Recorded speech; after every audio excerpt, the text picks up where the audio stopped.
بسم الله والصلاة والسلام على رسول الله. ducada 19aad ee taxanaha duco iyo dareen. ducadani waa duco shaamil ah oo koobsanaysa khayr adduun iyo aakhiraba. sidii aynu hore u soo marnay nabigeena calayhi afdalu salaatu wa tamu tasliim waxa ilaahay ku manaystay waxaa ka mid ah ereyada kooban inuu waxa weeyaan wax ku odhanayo micnahooduna uu ballaadhan yahay adduun iyo aakhiraba uu daboolayo. marar fara badan markaynu ducaysanayno waxaa laga yaabaa inay gudaheena isku hirdiyayaan afkaaro ah amaad ka tagtay halkii ugu habboonayd, alla waxaana xasuuso, alla waxaan dhe markaad ducadii dhammayso owl waxaa miyaad ku ducaysatay, waxaa waad ilowday, arrinkii ma halkaasa maa taabanin. oo marar fara badan xataa intaad ducada ku guda jirtid waxaa laga yaabaa naftaadu inay istiraaho ereygii ugu habboonaa heli maysid, waxaana ha ka tegin. oo laga yaabo afkaartaasi mar walba waxa weeyaan kugu soo burqanaysaa inay kaaba qaadaan khushuucdii aad ku khushuuci lahayd ducadaada gudaheeda.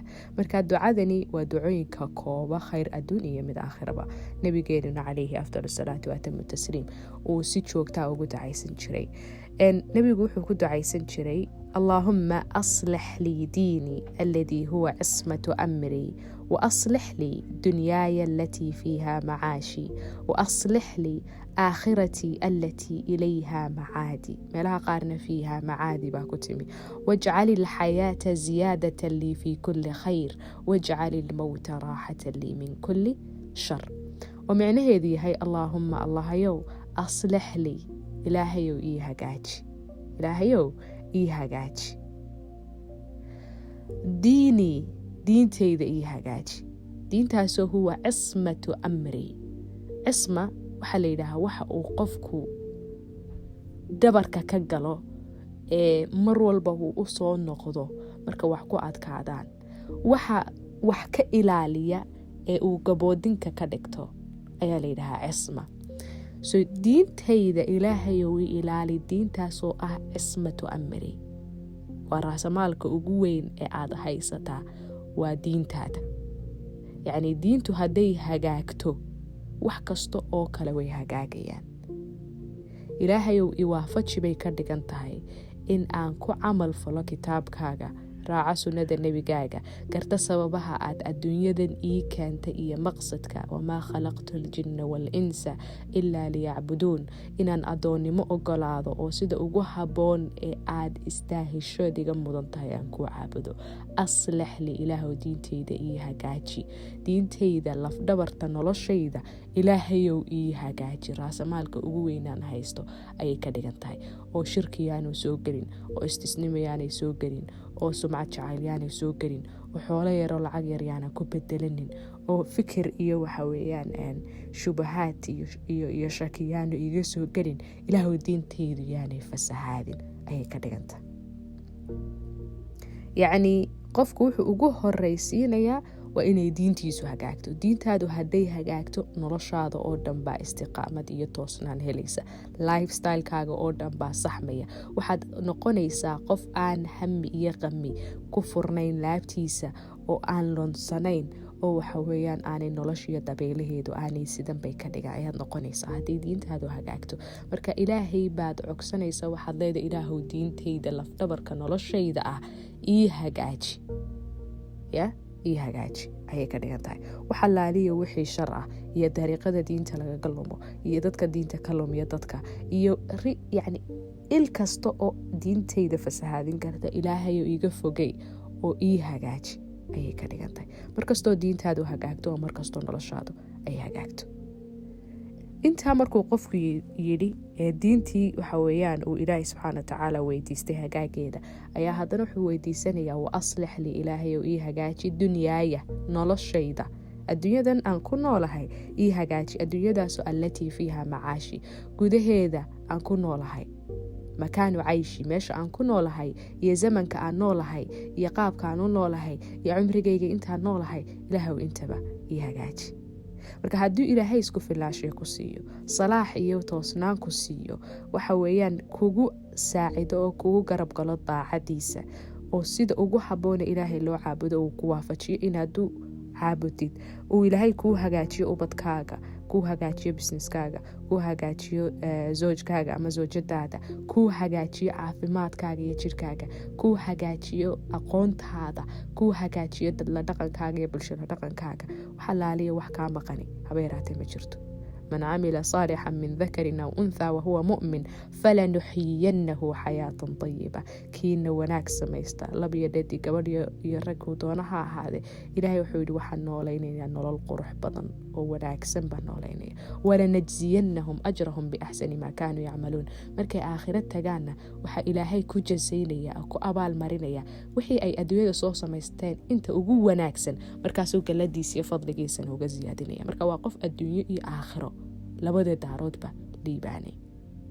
يعني adduunyada intaad nooshahay falanuxiyinahu xayaatan tayiba, nololta ugu wanaagsan ee ugu quruxda badan ayuu ilaahay ku siinaya, qanaaco ku siinaya, deganaashiyo gudayd buu ku siinaya, risq xalaal ku siinaya, tawfiiq buu ku siinaya, waafajinuu ku waafajinaya waxa weeyaan adduunyadan acmaasheeda wanaagsan ayuu ilaahay subxaanahu wa tacaala ku siinaya.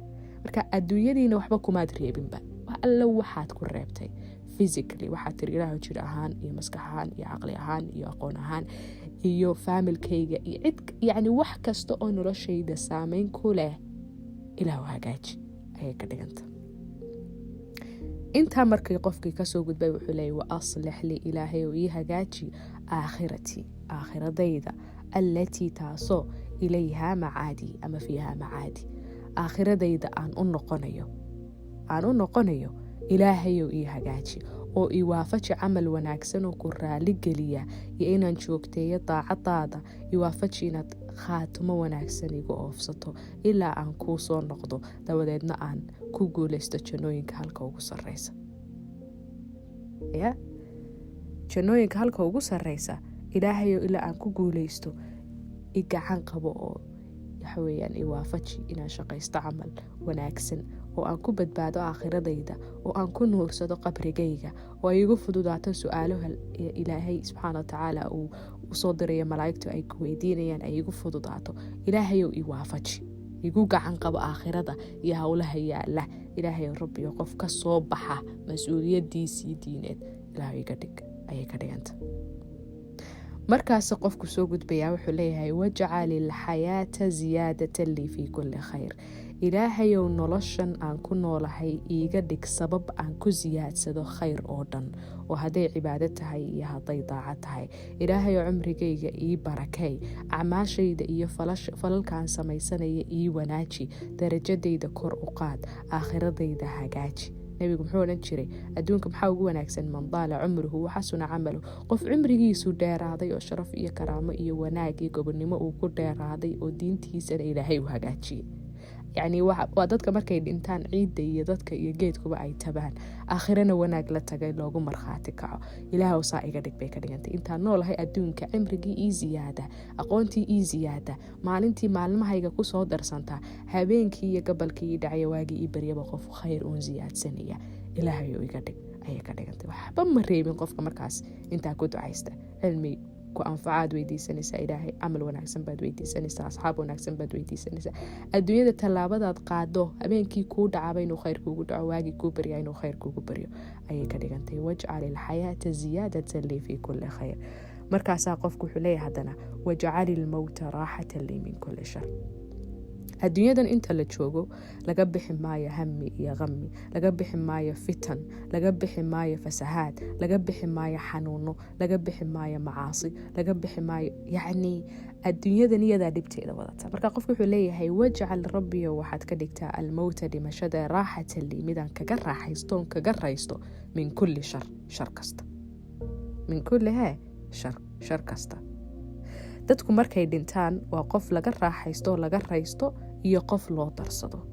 qofka mu'minka wuxuu ka raaxaystaa oo ka raystaa adduunyadan iyo dhibteedii, maadaama raxmadda ilaahay iyo waxa weeyaan ilaahay u dhawaanshiyihiisa iyo waxa weeyaan u tagayo meel ka wanaagsan adduunkii. qofna waa qof ay ka raystaan geedku ka raysto, ciidu ka raysto, arigu ka raysto, geelu ka raysto. marka waxaad leedahay ilaahayow iga dhig qof aakhiro markuu tagana adduunyadii iyo dhibteedii ka raysto oo ku raaxaysta, anigana wanaagaygii loo darsado adduunka markaan ka imi ayay ka dhigan tahay. waa qof adduun iyo aakhiradiisu labaduba ay hagaageen. marka waxaad arkaysaa ducadeeni siday u dhammaystiran tahay. diintiibaad iyo lafdhabartii iyo waxaweye raasumaalkii adduunyadan aad u joogtay baad ilaahay weydiisatay hagaageeda. aakhiradii ayaad ilaahay weydiisatay hagaageedii. adduunyadii aad ku noolayd iyo macaashkii iyo dadla dhaqankii iyo wax kastoo ku saameynayay noloshaada siduu doonaha u saameeya inuu hagaaga baad ilaahay ka dalbatood weydiisatay. adduunyada intaad joogto cimri barakaysan iyo camal wanaagsan iyo sharaf iyo gobonimo iyo ciz iyo karaamad baad weydiisatay. mawdka iyo markay aakhirada ku timi, markay aakhiradaada aad tegaysidna ilaahay waxaad weydiisatay inuu waxaweyaan uu ku qabto isagoo adoon adduunyadan ku fidnoobinoo mawdkaas iyo dhimashadaasi ay kaaga noqoto raaxa aad kaga raysata dhibtii iyo qamigii iyo hamigii adduunyada yaalay.